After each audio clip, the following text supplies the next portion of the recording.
Representation from Assam Rifle. Rifle woman Ruthi M. She will speak for the motion. Ruthi M. of Assam Rifle.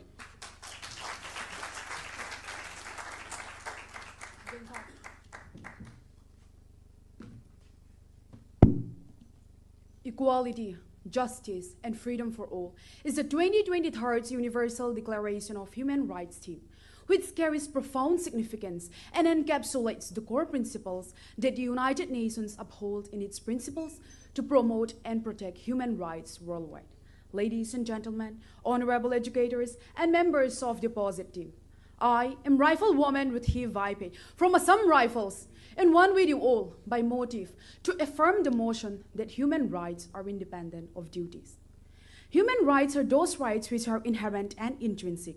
No society, no government can deny anyone their human rights. It is derived by virtue of humanity or from the principal nature of law.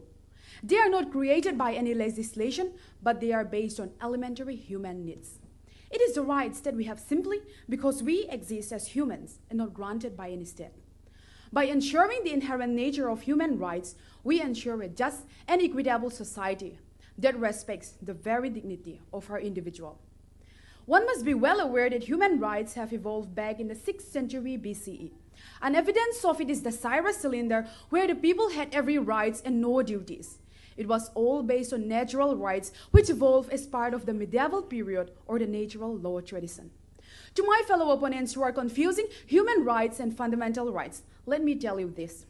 Human rights are universal and intrinsic, internationally and globally protected and not bounded by any duties, while fundamental rights are country-specific, only constitutionally protected and bounded by the fundamental duties guaranteed by one's constitution and one's country. The independence of human rights fosters social justice by ensuring that each individual is treated with fairness and equality. To support my statement is the decision taken by the Supreme Court in 2014 when they recognized transgender as the third gender, so that they will be able to enjoy all the human rights like any other citizens without any discrimination. Another example is the action taken by the National Human Rights Commission in Kerala on 29 June 2007, where 5 HIV-positive school-going children were denied entry and sent back from school.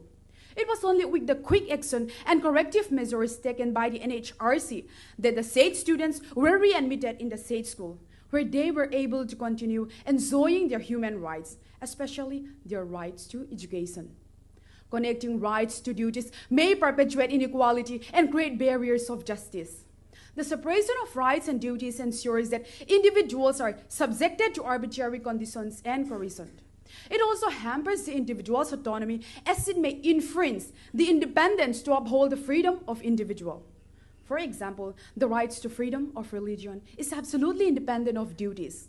People have the right and freedom to follow their chosen faith without being required to perform certain duties in exchange for that right.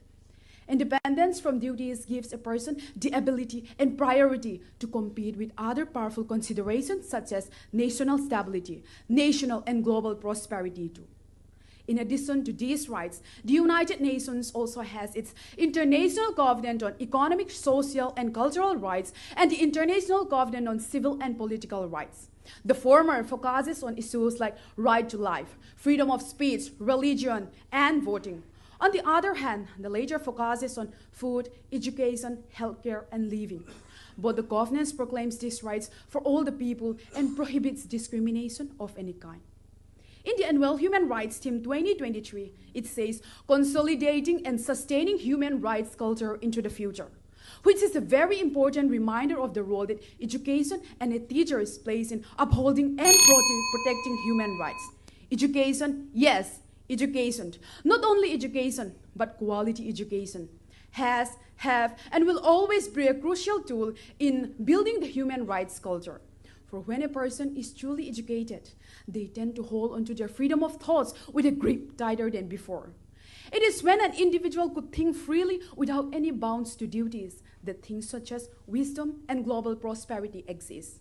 For when quality education conquers, poverty is eliminated, thinkings become broader, and rights become even more independent. In conclusion, upholding the independence of human rights from duties is not just a moral principle. It is a legal imperative that resonates with the very essence of our shared humanity. Thank you. Jai Hind, Jai Bharat.